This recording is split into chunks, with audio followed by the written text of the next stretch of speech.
Sizing up Murphy, drives, floats, hangs, and scores on the turnaround. J-Dub way behind the three-point line and hits way behind the three-point line. Got blocked. What a rejection by Holmgren. Standing tall like a wall. This is Lu Dort. You're listening to the Uncontested. What is up, and welcome to the Uncontested podcast, coming to you live Wednesday, July 31st. We're brought to you by the Blue Wire Podcast Network and the best fast casual food in OKC, Dave's Hot Chicken and Spark Burgers. I'm your host for the evening, Jacob Niffen. Nick Crane is here tonight. Let's go. First on the docket. Screw you, Taylor. We've also got Taylor Peterson. I've been demoted. Yeah, well, won't be the first time, buddy. Apologies for my my voice. I am very stuffed up from allergies, so I sound like I'm talking like this. Squidward over here. Squidward. Apologies. I'm fighting through it. You know. Thanks for the sympathies. Appreciate that. Fun show planned for tonight, as we're going to talk about Olympic basketball, specifically Team Canada. We are going to look at some remaining free agents. Nick's got a little draft type of game. So let's just dive into it.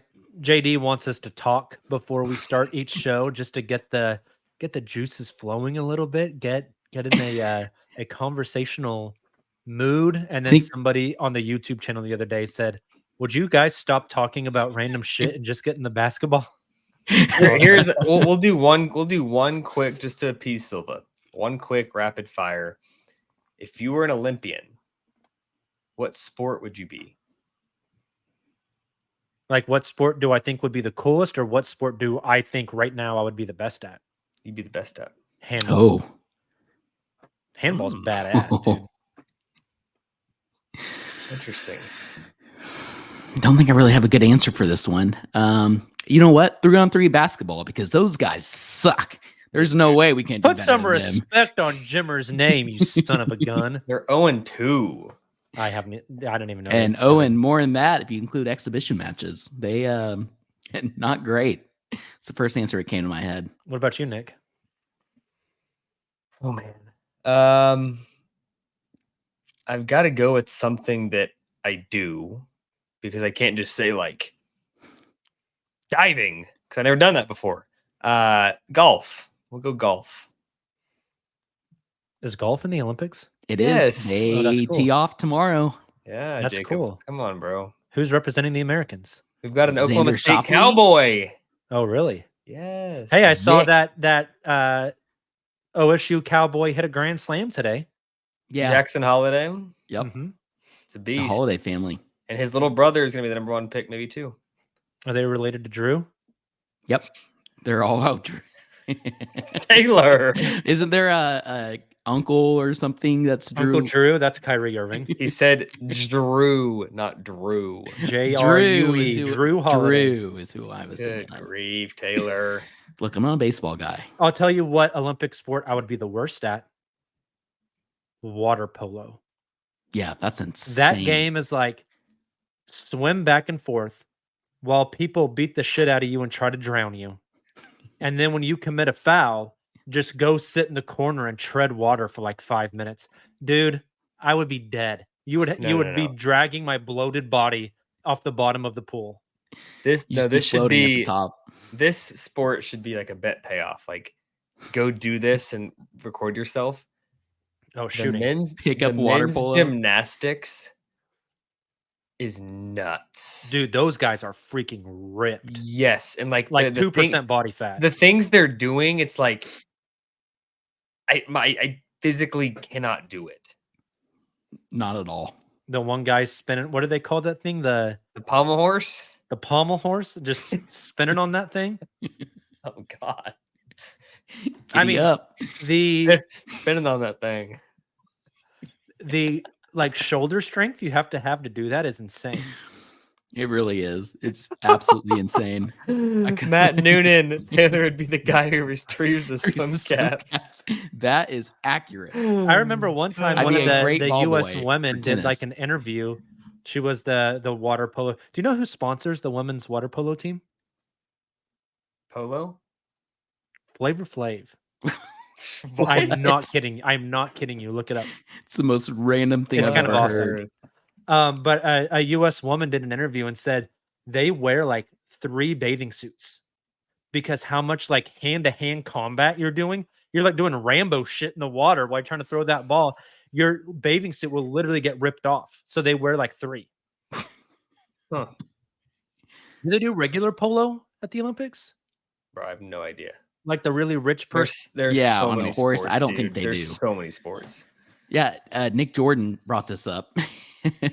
He just made a funny comment. But I was talking to a coworker today who also mentioned breakdancing. I've not seen That's a that. sport? I cannot Yeah, it's called confirm. breaking, but it's breakdancing. But yeah, That's they apparently sick. have When that. is it? That would be Nick's sport. Oh, God, no. Nick, would you try the skateboarding? Basically X No. Games Olympic style? I used to be into that. Like, I used to be the dummy that got on the ripstick and did stupid stuff that I easily could have snapped my neck, but not anymore. Can I do a... We said we were going to do a rapid fire. I have a quick story I'd like to share. Let's hear it. Real fast. I'll try to make... I'll give you the TLDR version. About skateboarding. My cousin's husband has been like a big time skateboarder since he was like 12 years old. But he never like got good enough to be pro or whatever. So instead he got into photography and would photograph skateboarders. And gosh, I don't know how long ago it was, decade, maybe more. This company made a skateboarding documentary called We Are Blood, and it was all filmed over in Dubai. He got to be the official photographer for that. So he spent a month in Dubai photographing skateboarders, skydiving. The Prince of Abu Dhabi gave them like 2 Bugattis to drive around in for a month. And then to cap it all off, all of his photographs appeared in like a 10-page spread in Thrasher. Jeez. And his photos were on the side of all U.S. Mountain Dew cans for like a month. That's What the sick. heck? It's pretty How do badass. you get that gig? He just was good at photography and knew a bunch of skateboarders. One final Matt Noonan comment. JD would be the pommel horse. Live in the chat, JD Silva has let us know he would be elite at that.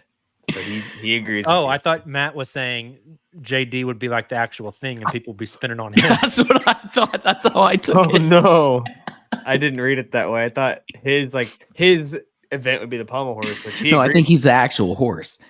Well, it's not a horse; it's a freaking bar with 2. Yeah. Like Correct. Grant Draper says one of the best skateboarders in the world, Kyle Walker, lives in OKC. Actually, lives Really? in Moore. My way. cousin is really, really good friends with Kyle. And No Kyle way. was sponsored by Vans and sent my cousin's kids a whole bunch of like little Vans onesies and sign skate No decks. And way. Wow. Kyle Walker has his own Vans line. It's like the KDs of Nike, but he's with Vans. I just went on look up Kyle Walker, and my first result was 5.3 million followers, but he plays for Man City. Not the right Kyle Walker. Different Kyle Walker. Look up Kyle Walker skateboarder. Here we go. He's looks more freaking like- good. This guy looks more like a skateboarder. He's insanely good. Grew up at the skate park on 12th Street and more, baby. That's sick. Born and raised. That is cool. A lot of 12-year-olds slamming cigs over at the skate park and more. Builds Got those- Olympians. Got those Paul Malls. All right, let's talk some basketball, gentlemen. Team Canada in the Olympics. We had both of you woke up early, I believe, on Monday, 6:30 a.m. to watch. Was it Monday or was it Tuesday? Tuesday to watch Canada versus Australia. The Canadians end up winning after a competitive first half where Shai was in foul trouble. The Canadians switched Lu Dort over to guard Josh Giddey. In the second half, the Canadians pull away. Big thoughts on that game, and specifically we're a Thunder podcast, so focusing on the Shai and the Lu performances so far in the Olympics. What do you guys got? Two big thoughts we'll start with. Lu is incredibly impactful. Like, we know that. We've seen it. I don't know that Lu is like built for international competition. Like, even as good as his defense is, and he had like that big steal and dunk, I just don't think his game is like, a lot of guys are really good in the league, not great in international competition, and vice versa. Like Embiid could have been a back-to-back MVP in the NBA, the best league in the world. Has looked horrible in Olympic play. RJ Barrett, not the greatest player in the league by any stretch, has He's been awesome. statistically been the best player for Canada. Has not been the best player. He's been really good though. He has been really good. Jamal Murray, another one that's like really good in the NBA, has not been good in the Olympics. Fifth guard, Yeah. Yeah. like as far Behind as Nembhard. minutes and like Uh-huh. production, he's been not good at all. Yeah. No, I think Lu has been good. I just don't like. My point is like Lu is an awesome player. I just don't think he's the kind of guy that maybe he proves me wrong in the next game and does something crazy. He's just kind of like out there, and if he's hitting threes, he's louder. But if his 3-point shot's not falling, he kind of forgets on the court times, right? I kind of disagree there with Lu. I do understand that, his game's not loud. He's not one that's going to, like you said, if he's not hitting a big 3-point shot, he's not one that's going to generate offense. But I see him playing a fairly similar role to what he did this past season with the Thunder, which is kind of the perfect Lu Dort that we talk so much about over the past couple of seasons, where he's much more in control offensively and making his plays defensively. I mean, I think about, first of all, if you want to talk about offense, again, he didn't do much that first game offensively against Greece. He's getting back to driving too much. Yes. And that's part of the FIBA game, I think, as well. Like you mentioned, the difference between FIBA, the smaller court, less spacing in comparison to the NBA. But he hits that huge three when SGA finds him there in the fourth quarter, early in the fourth against Greece, when Greece was kind of making a run there on Team Canada. And then defensively, though, I mean, they put Lu on Giddey in the second half of the second game yesterday instead of Brooks. And he just absolutely shut Giddey down after Giddey was maybe the best player on the floor that first half. And so I think Lu's still doing Lu things. His game's just not loud, like you said, Nick, and it's not going to pop on off the screen as a viewer during the Olympics or FIBA. But I'm not saying he's not a helpful player. I'm just like, Lu is best as a point of attack. I'm going to be in your face and shut down your best isolation player. Josh in FIBA plays the isolation and takes a crazy amount of shots, has the ball in his hands a bunch. But most teams don't play that way. I think Lu's value is a little bit diminished when you have a team that moves the ball and he's not defending isolation. He's more being like a team defender. He's still good at that too. But I think his best traits are easily hidden on a team that moves the ball well. And we see a lot of those types of teams in the Olympics. That's my point. That's fair. So they come across a team like Serbia, for example, who just were zipping the ball around earlier today. That's very fair. What about the other guy? Shai. He's pretty damn good. He's one of those unique guys that doesn't have an ego. Like when his team needs a shot, he gets to his spot, he gets it. But if he doesn't feel like Canada needs a shot, he's not taking it. Like, he was 8 of 9 or something last. I took 9 shots, and all 9 were like great Shai. Like if you never watched him play, you might think that's a tough shot. All 9 were Shai shots, like good shots for him.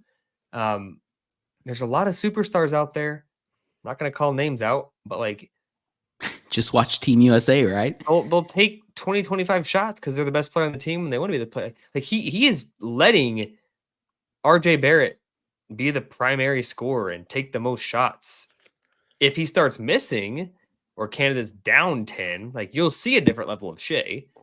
Or when it's the final minute, that snatch back head fake floater against Greece is filthy work. With the ability to like know I'm the best player on this team by a mile. In most cases, the best player on the court by a mile. But I don't feel the need to go out there and do what Nick Crane does and shoot every time I'm open. It just takes a different level of it makes him a different kind of star. I So, think what's Nick- been incredibly impressive about him in that role, Nick, and not kind of forcing the shots. I think a lot of times we get really deep in the weeds with a lot of this stuff. At the end of the day, the goal offensively in basketball is to get the easiest, highest percentage shot possible, right? Guys can make difficult shots, and that's what makes the highlight reels. That's not the goal, though. The goal is to get open shots, open layups, make the game easier for yourself. Shai can make those difficult shots, but what he's doing right now, at least when I'm watching, he is allowing the attention he draws to make the game so much easier and get higher percentage, higher efficiency shots for other guys on the court. I mean, that second half of that Australia game, Shai would get the ball, he would work, he'd come off a screen, he'd draw the double, he'd take the extra dribble, swing it to the open man who would then swing it again, and it would lead to a dunk because the guy, he swings it to RJ Barrett, RJ takes 2 dribbles into the paint, drops off to Dwight Powell for a layup. Or he swings it to Jamal Murray, who's wide open, the defense rotates, Jamal swings it once more to Lu, who pulls up and hits the 3. He's making the game so much easier for other guys. It's like you can dominate the game and not have any points or assists. And it feels like that's what Shai is doing. He's just elite at manipulating the defense and drawing so much attention, but never forcing it. And it feels rare for a superstar in the NBA because it feels like superstars, like you mentioned, force it all the time. But it just shows such a level of maturity. And it also I'm not discounting Shai, I'm praising his teammates. It takes his teammates taking advantage of their off-ball movement and being in the right place to make the secondary play happen. I think the one you're alluding to, I think it was the Shai drives kind of left short corner, drops it off to RJ, who dribbles to the kind of middle of the paint, drops it off to Dwight Powell for a reverse layup. That doesn't happen if the guys are standing around watching. And the gravity Shai draws you can only capitalize on that advantage of the gravity being drawn if the guys not named Shai Gilgeous-Alexander move and get in the right place. And Canada's been really damn good at that. 100%. Absolutely, especially for a team who's not great and hasn't been great from the 3-point line.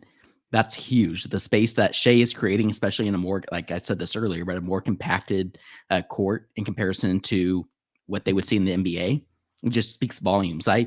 Nick, you talked about his stat line, or we're alluding to it against Australia, but I went to FIBA.com and just pulled up his stats over the past 2 games against each of Greece and Australia. 18 and Jacob, you mentioned the assist, and he's doing small things that don't show up on the box score, and yet he's still stuffing the stat sheet. 18.5 points. He is averaging 4.5 rebounds, 5 assists, but he's been so efficient. That's what Nick was kind of getting at. I think you said 9 shots. 65%. He was 8 of 10 from the floor against Australia, but yeah, he's 65% on the dot from the floor. Only has taken 2 3-point attempts. Mm-hmm. And each of those 2 games too, I think. Yeah, or those 2 games combined, just incredibly efficient. What are the stocks? And that's He's the other got thing. 4 blocks, 4 steals total. So yeah, total. I had that pulled up. Yeah, 4 stocks a game. That's insane. 2 apiece. Absolutely insane. Yeah, he's not doing it not to get us and getting to his spots too, which is crazy. I don't want to get us off the topic of the Olympics, but I want to take what we're talking about with Shai and I want to pull it out of the Olympics and drop it into the Thunder. Nick, I think you're really onto something there. Shai draws the attention, but it's reliance on other guys understanding, having high IQ, moving without the ball, understanding where to be. I look at what this team's going to be next year. Wiggins moves up the ball. Isaiah Joe coming off screens, catching and shooting off the ball. J-Dub is a great cutter. Alex Caruso is a good cutter. Rewatching some Isaiah Hartenstein film, if there is two things that guy does on offense that is elite, it's rescreening and it's staying in motion without the ball. You watch making Hartenstein, the pass that gives Shai the hockey assist.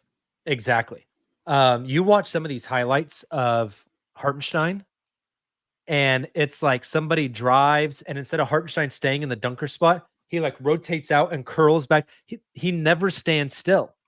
And with so much attention that you have to give to Shai and that you'll have to give to Dub, that dude's going to get so many easy baskets at the rim with these guys just from the way he moves. It's incredibly impressive. It's kind of like the Thunder know how Shai plays and are putting guys around him that are going to help him do those things. Everyone on that team can move without the ball. Everyone on the team can make the play. Everyone on the team can provide that extra assist that gets the other guy the hockey assist. There's very clearly a theme, and I think you are seeing how that's going to work out by watching Shai play in the Olympics. Especially when you compare that to some of the guys he's surrounded with right now. I mean, Lu Dort's one of those players for the Thunder, but to Nick's point, I mean, he's not an elite off-ball offensive player, nor is tunnel vision Dylan Brooks. And so, like you said, Jacob, I just keep thinking about what it's going to look like when he's surrounded by these guys playing with the Thunder. It's going to be elite. But even on top of that, we're seeing what Shai can do. He can still get to his spots, can finish over defenders. I mean, that shot he had against Australia in the first half, I believe, he drove off the left elbow, pulls up over this defender who defended it perfectly, and he's able to get the shooter's roll. Like, I'm not even sure how he got that shot off. He still can get his when he needs to as well. And that's, to your guys' point, what makes him such an elite player. And maybe to wrap us up here on Olympic talk, unless there's other big themes, maybe I'm jumping ahead here. Anything else before give some final thoughts? No. Josh Giddey played great. That's exactly what I was going to say. Josh has looked good with the ball in his hands. With the ball in his hands. Which was never going to happen here. And it should happen more in Chicago. Should. Logistics. Canada plays again Friday against Spain, right? 10:15 a.m. I believe. Is that right? Sounds right. I'll be watching. They have already clinched a spot in the knockout round. So in theory, that game doesn't matter in terms of moving on. Like, Canada's moving on.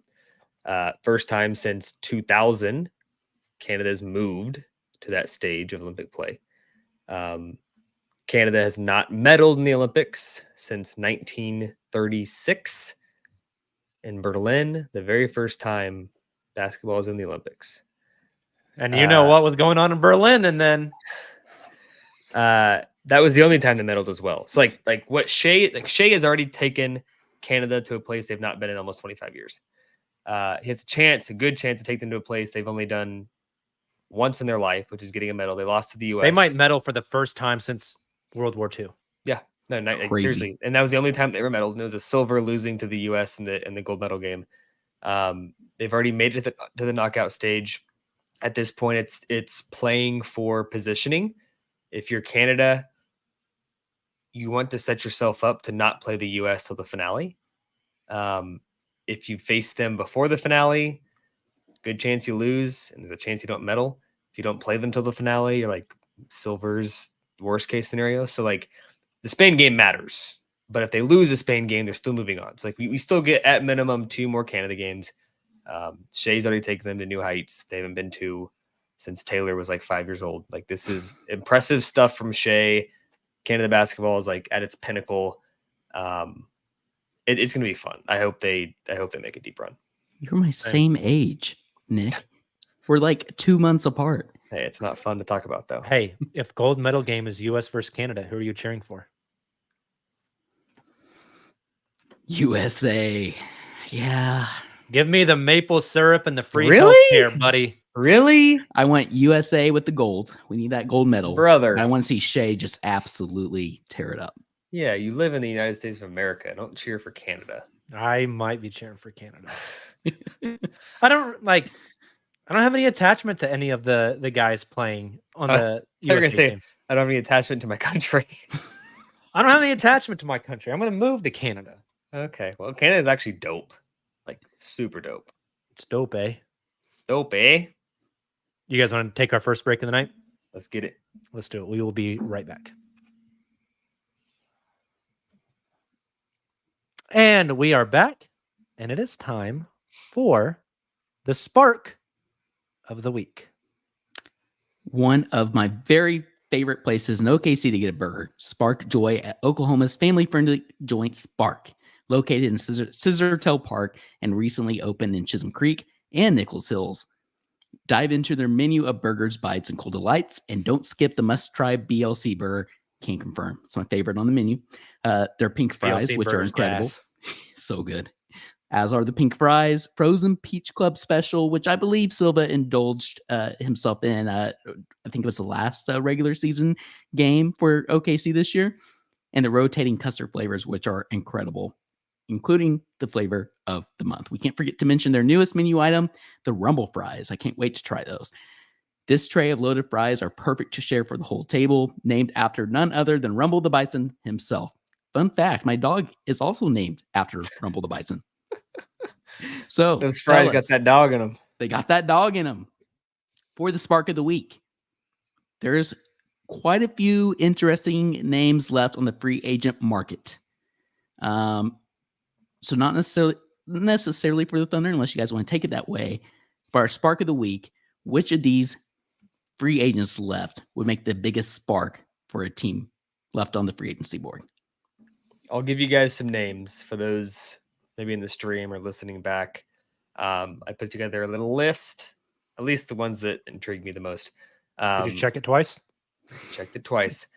Isaac Okoro, Markel Fultz, Chetty Osman, Lonnie Walker, good old Gordon Hayward, THT, Dennis Smith Jr., Jay Crowder, Marcus Morris, Landry Shamet, JT Thor, who's making some noise in the Olympics, Malachi Flynn, the man that can score 50 once in his lifetime, Doug McDermott, Bertans, Robert Covington.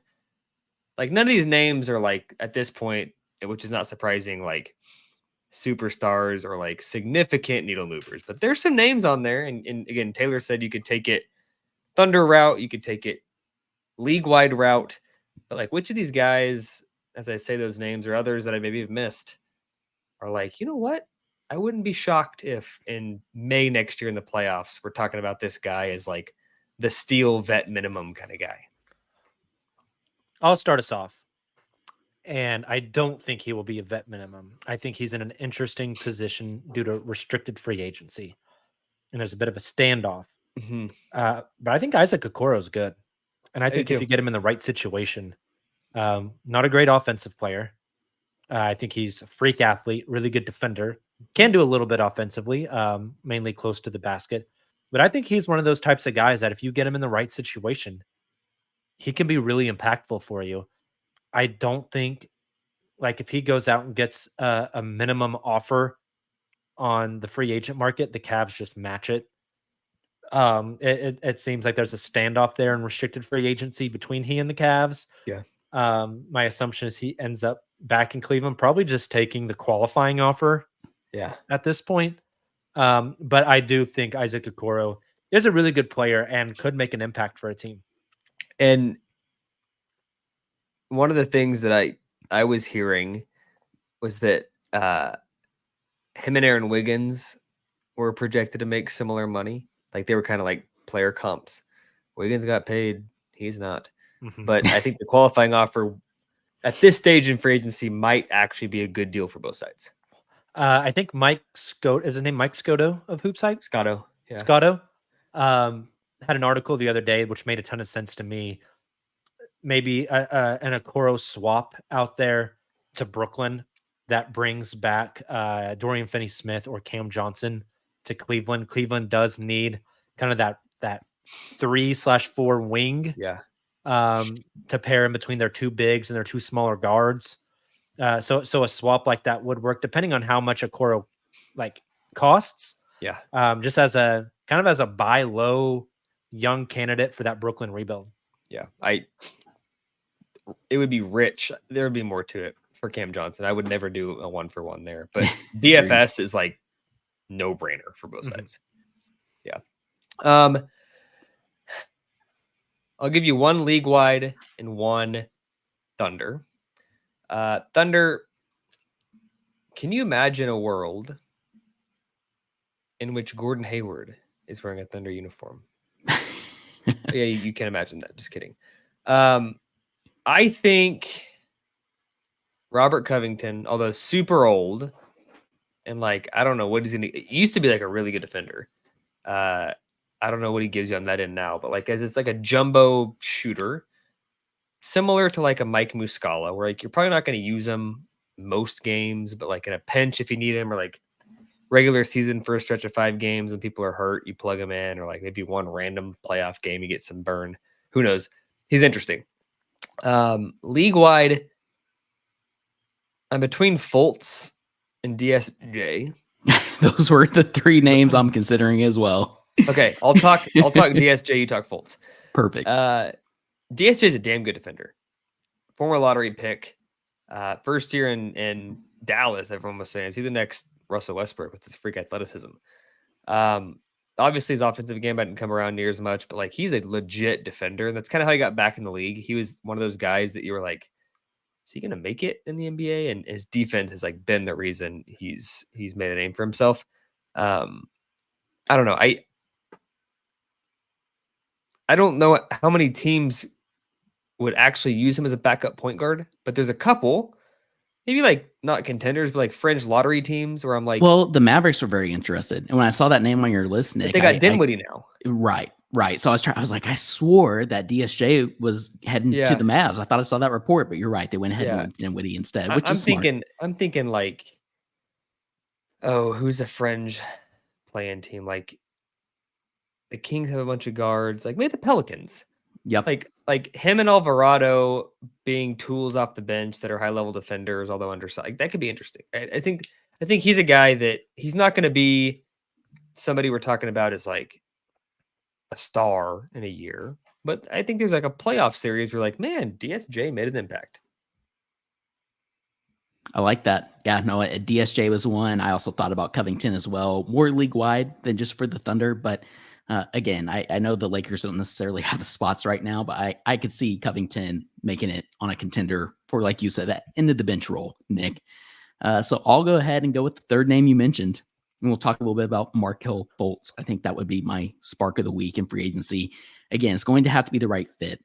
And what we saw in Orlando is a bit of a revival. He started to play much better. I think last season, 7.8 points, 3.2 rebounds, 2.8 assists. But he had a steal per game. He was 47% from the floor, which was much better than we've seen previously, but only 22% from 3. That's the biggest swing skill with Markelle Fultz, and the reason that he's not sticking with Orlando. So seeing him go to more of a rebuilding team, the Blazers obviously just gave, I think, the training camp deal to, why am I going blank on the Devontae Graham. Yep. But that was like a team that I was thinking of. Again, Brooklyn, another team, just a team like that can give him the opportunity to kind of expand his game and play without consequence, I think could be big for him. Yeah. And maybe he could contribute off the bench for a contender. So Markelle Fultz will be the last name there that I would mention off that list. I dig it. Any other thoughts for Spark of the Week? What you chewing on there? Cough drop. Allergies, man. We had this plan for Spark of the Week, but can we do a bonus? Bonus Spark. I like it. I've been thinking about this. It's like the second patty on a Spark burger. You want to go with the double burger? Thank you. I'm always double pattying it. Schedule release is in the next 2 weeks. I want you guys to tell me what would spark the fan base the most for Oklahoma City's opening game. I want you to tell me opponent, home or away, And where does it air? That's not even a question. What is Who it? do you got? The Dallas Mavericks. Is Dallas That's what not I going to was play thinking. Boston on opening night? They Finals may, rematch? but you asked what would spark the most. You didn't say what was like okay. realistic. For Thunder or- fans Okay. specifically, Okay. Yeah, that's kind of what I was thinking I too. just see some of the most toxic shit on planet Earth between those two fan bases. Location, Dallas. So I have to drive 10 minutes, not 3 hours. Airing on. I know they've already like established days.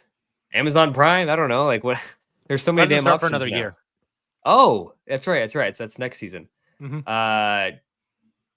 TNT, because Thunder fans would love the idea of it and then realize day of they don't have access to the game or something. They don't have TNT on their package and they're scrambling. And they're like, what? Why does Bally Sports not have the game? That would just be a lot of fun. Is Bally Sports even a thing? Like I know some markets have like That's the other outlawed- thing. Dude, I don't know. The contract ended. They ended the Yeah, like, contract this the season. But then so they sued. it may be Amazon. The Dallas Stars came out already, who were a big Bally streamer or whatever. And Big they've already volley said- brand. The big Bally brand, yeah. They've already broken away and they're doing their own like private thing now. So like I'm wondering The hope was other that teams the do. Thunder would do the local TV the channel. Friday night pilot thing they were doing, yeah. Yeah, but Diamond, the company that owns the parent company of Bally, got bought out by Amazon, and so they're trying to go back on the opt-out clause of the contract. Mm. So I don't know. I don't either. Smoot says it's airing on Stream East. If you know, you know. Yeah, that's right. Facts. I like it. So since you went with the Mavericks, I'll go with the Houston Rockets. There's that rivalry there for Thunder fans. Seeing the Rockets on national television for the Thunder's first regular season game, I think would be awesome. At Paycom, Thunder fans pack out the house for the first regular season game to see this next iteration of the Thunder with Hartenstein and Caruso. That'd probably be my second choice. Give me. It'll be nationally televised. TNT. Give me the Minnesota Timberwolves. It's a good one. I think they definitely will be nationally televised, though, for that Yeah. opening game. Nick, just kind of continuing that thread for just a second. I think the Thunder had 4 nationally televised games last year before the playoffs. Do you consider NBA TV or no? No. Okay. I think you're right. Absolutely 3 not. or 4, one of the two. What would be your guess for this coming season? I am spitballing off of numbers I don't actually remember.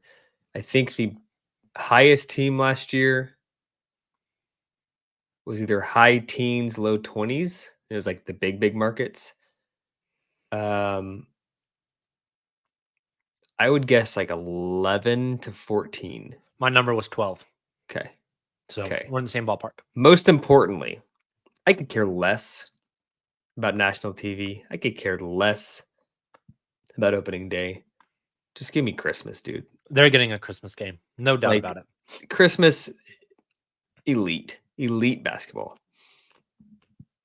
Now, the Christmas Day game might be Dallas versus Boston. I think Yeah. they like to do the Yeah. finals rematch on Christmas. Yeah, I could totally see that. Give me a Christmas Day night game. My guess for Thunder Christmas would be: is there? Maybe I should probably know this. Is there a trend on like? Is Christmas generally in conference or do they? Yeah, Okay. they try to line it up with time zones. So Yeah. a lot of the time, the final game is 2 like West Coast teams. Give me Thunder. Nuggets. I think that's fair. It's a good one. This one's a stretch, but there's a certain player who plays on this team, and I could see it wanting to hype him up and him being showcased on Christmas Day. The When Thunder they Chick Spurs? beat you to it. The Thunder Chicks beat you to it. Let's go. Yeah, there it is. Yeah, Thunder Spurs, Wemby, first Chet. CP3 Are they going to give the versus former team. Spurs a Christmas game? I would be surprised, but I it could is see the Wemby. business case, but I don't think they deserve it. Right. Agreed 100%. All right. Let's take our second break of the night. On the other side, Nick has a little draft game for us before we get out of here. So don't go anywhere. We will be right back. And we are back. Nick, tell us what you got. What are you cooking up? Yeah, it's nothing crazy. We'll save the spreadsheet PowerPoint magic for other days, but I think it's always fun to like get a pulse, not only from us on the pod, but from those in the stream or those that tweet us when they watch us the next morning or whatever. Where we are on player rankings, not just today, but in the future. So the method I wanted to take, fantasy football is starting to get real popular, right? This time of year, it's like everyone's texting when we're gonna have our draft. Like, I think there's a Thursday night football game tomorrow. Taylor, Hall of Fame better game. than I do. Yeah, Hall of Yep. Fame game. Caleb Williams will not be playing, unfortunately, but yes. Yes. But like we're in the thick of things with fantasy football, and with fantasy football, there's a lot of levers you can pull to make the league very different. There's PPR, there's non-PPR, there's half PPR. Most notably, there like the average fantasy football league, you redraft every year, right? It's a whole new set of players every single year. There's keeper leagues where you can say like, let's keep 2 players or 5 players and the rest enter a pool. There's also dynasty leagues, which I think are super fun, where you basically play GM and you draft your team year 1, not just for that season, but the long haul. That's what we actually did in fantasy basketball, Taylor and I's league. And you could draft for youth and go long term. Since everyone else is drafting for youth, you could go draft for like win now and like win a championship year 1, year 2. But you have to evaluate players both now and in the future. And I think we should look at the Thunder in the same lens. Like, I think if it was like next season, the list would be like pretty easy to build. But if you look at it from the dynasty lens, like now in the next 5 to 10 years, or even like the expansion concept where maybe you can keep 8 players and everybody else goes into a pool where the expansion teams can draft. Like, think of it however you want to, but I want to rank the Thunder roster for now and for the future, all in one metric. It's like, who would you most want to keep if you got a phone call today and said, you get to keep the guys in your order? There's a cutoff at some point, and if that guy's not at that cutoff, you may lose him. So we've got 18 guys. There's 14 guys currently on full-time contracts. Oklahoma State has 1 roster spot open. You have the 3 two-ways that are reported in Dukas, Flagler, AJ Mitchell, also including Keontae Johnson, just because it's still kind of like, what the hell is happening with him? Like, he's not under contract, but like, wouldn't surprise me if all of a sudden Dukas wasn't anymore and that was misreported, or actually they came out with a release, so it's real. But like, that's not something. It's easy to drop that. Gets waived, right? Exactly. Easy to waive it to a guy. So we're going 18 guys.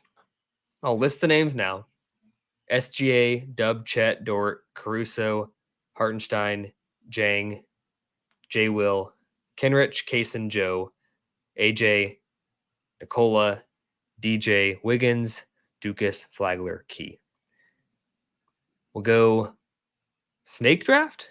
We'll start with Taylor, Jacob, me, and then we'll wrap back to the direction. Don't need to like write a novel on why you're picking the guy, but give us some explanation of why you think this guy is worth it both now and in the future. And we'll end up ranking these guys 1 through 18. So Teddy P, you got the really hard decision to make here, Nick, with the number 1 pick. Well, being the stats guy on the podcast, and like you mentioned, you and I are in year 4, year 5, I think it's year 4 now, of a dynasty basketball league. Yep. So I've gone to our league, gone to the Thunder players, and I've have filtered them by their fantasy score last season. Okay. So obviously, Shai Gilgeous-Alexander has to be first. 2,416 fantasy points. Quickly, he had, if I can find points per game, 30 points per game, Oh, I won't bore you guys with all the stats. We know what Shai can do. He's number one. There's no question. He's number Yeah. one easily. Okay, number 2, I'm going to take Chet. Okay. Why are you Like, taking it's- Chet over Dub, assumingly being 3? It's kind of a coin flip. Some of it's just personal preference. I think I don't want anybody to misconstrue this. I think Dub is freaking awesome and like might be an all-star this season. I'm taking the scarcity of size plus skill set. More unicorny. Yes. Unicorny. And for what it's worth, Chet in his rookie season was second in fantasy points on the Thunder team with 1,812. That's in comparison to Dub at 3, who had 1,463. So, from a fantasy sports perspective, like specifically here, 400 more fantasy points for Chet, and they both essentially played about the same amount of games. Yeah. Dub didn't play all 82, but was close. Okay. I've got 3 and 4. Mm-hmm. I think 3 is obvious. 3 is I think easy. 4 is going to be interesting. 4 might shock you. Okay. 3 is Dub. For the reasons Jacob mentioned, like he's probably at the same level of Chet in terms of like prospect and superstar upside, but Chet's definitely more unique, harder to find those kind of guys. Dub's the kind of guy that like in Washington would be their best player, like their number 1 prospect that you build around. And he's the 3rd in Oklahoma City, which speaks to the insane prospect depth they have. That's I'm going with 3. 4. The popular answer might be Cason Wallace. I'm not going there. Okay. I'm going Isaiah Hartenstein.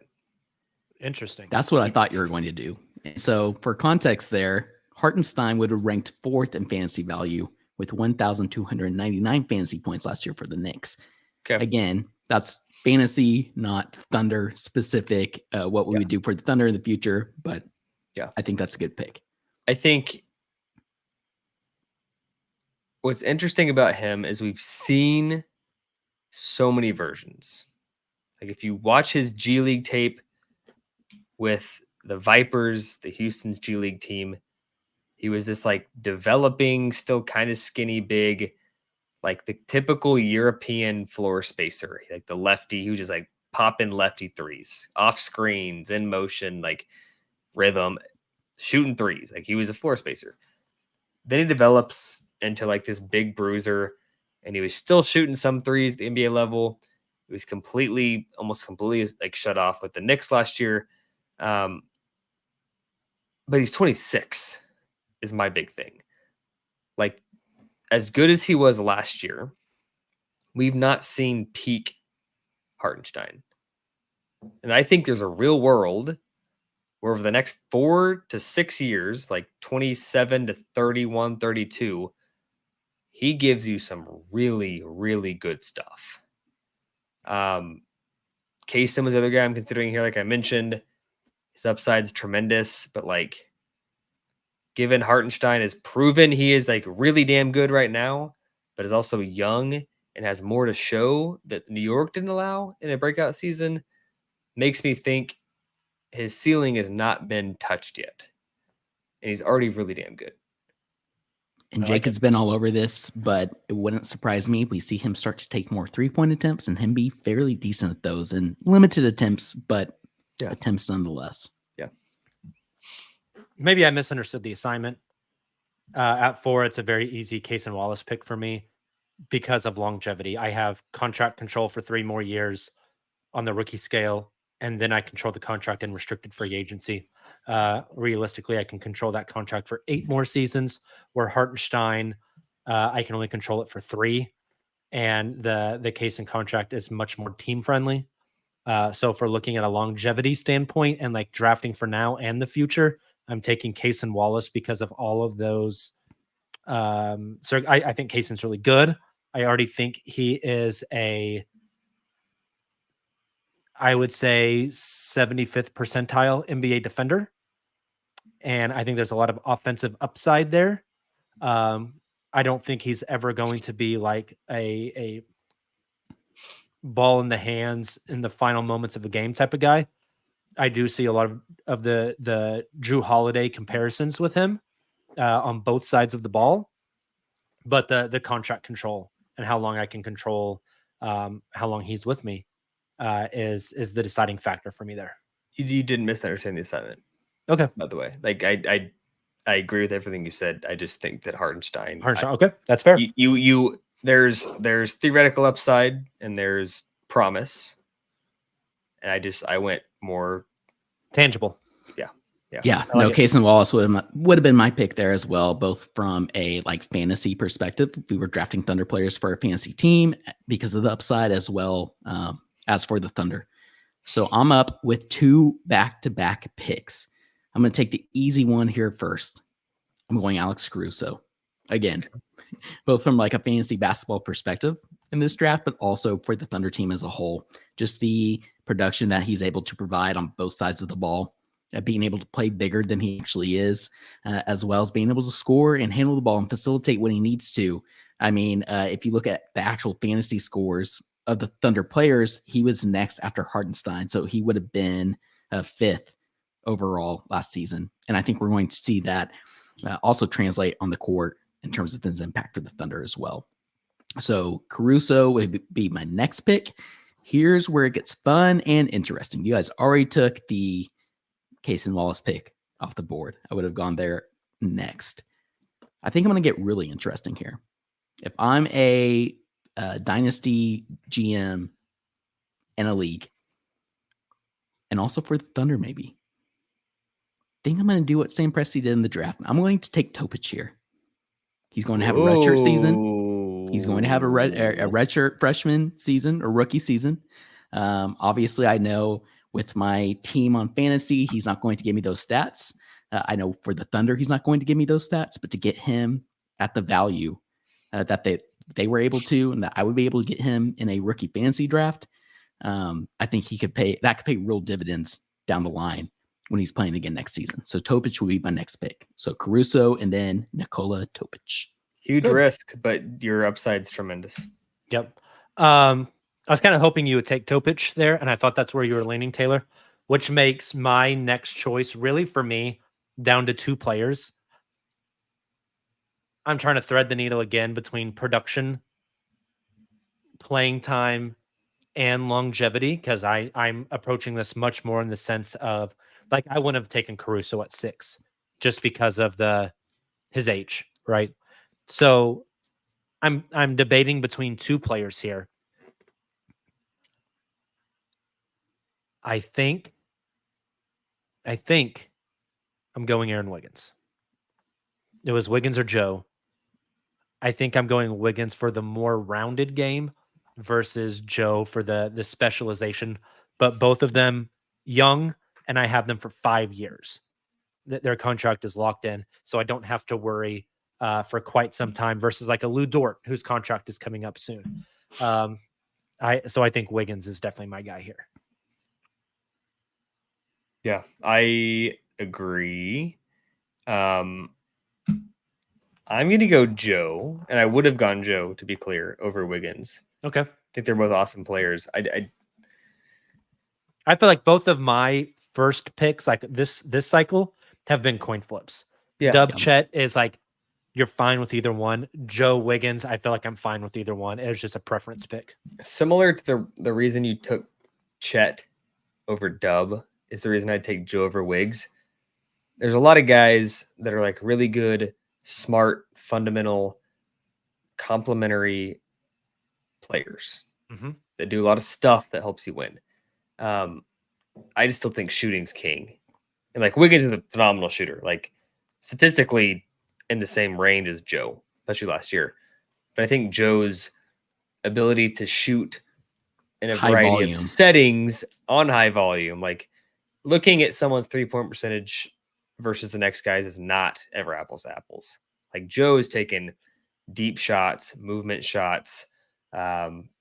Teams are scheming for him. I think Wiggins still has a little bit of an advantage where he's like not on the scouting report a ton. Joe is like, I guarantee, on every damn team scouting report. Like that dude's a shooter. He has shot teams out of games. You guard that guy on the perimeter. I just think that's something that every team wants, and he's young, he's under control.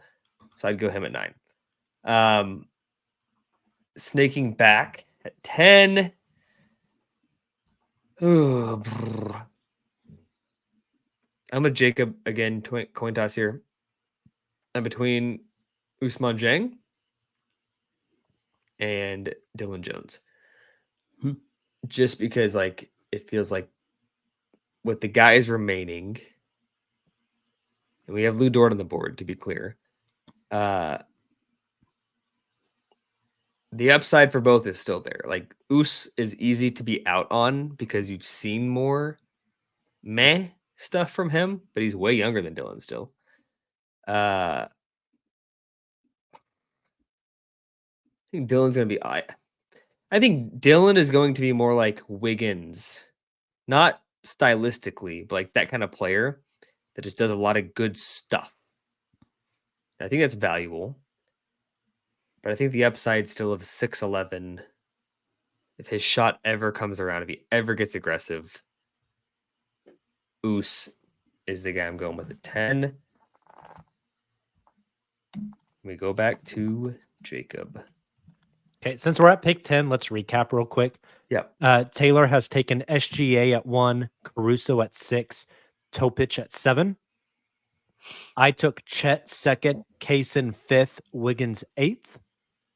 Nick took Hartenstein Dub and Hartenstein back to back 3 and 4. And then Nick took Joe and Jang back to back 9 and 10.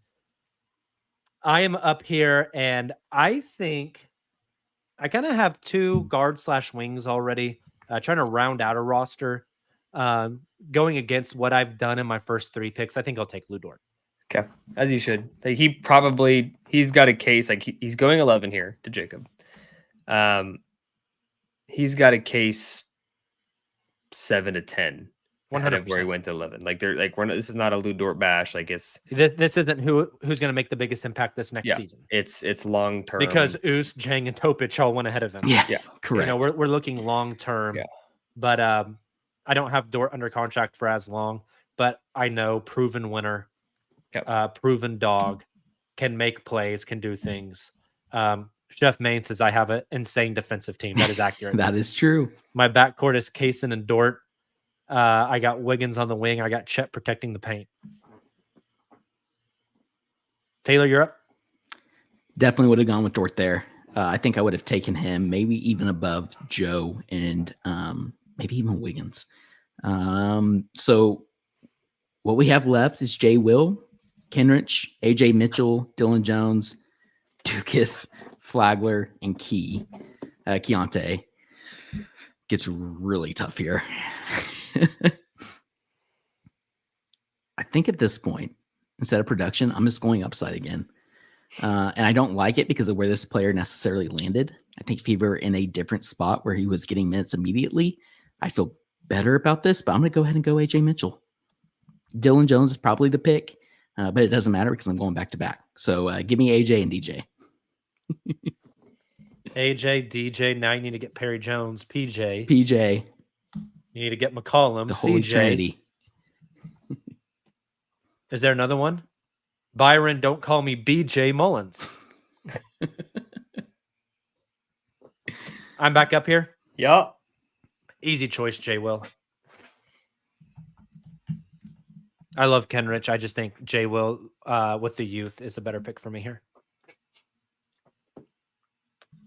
So I'm sitting here with Kenrich Williams, Alex Dukas, Adam Flagler, Keontae Johnson. I've got to go Kenrich. Just I don't think any of the other 3. You mean the 3 two-way guys are going last? Sorry. Shock. One of them went 12. As they should. Uh-huh. But one of them went what? 12. Yeah, AJ. Yeah. That's one of those 3. I was like, what? 3 months ago, I would have taken Key over Kenrich maybe because I thought he was actually going to be a decent piece this year. Summer League was not great for my guy.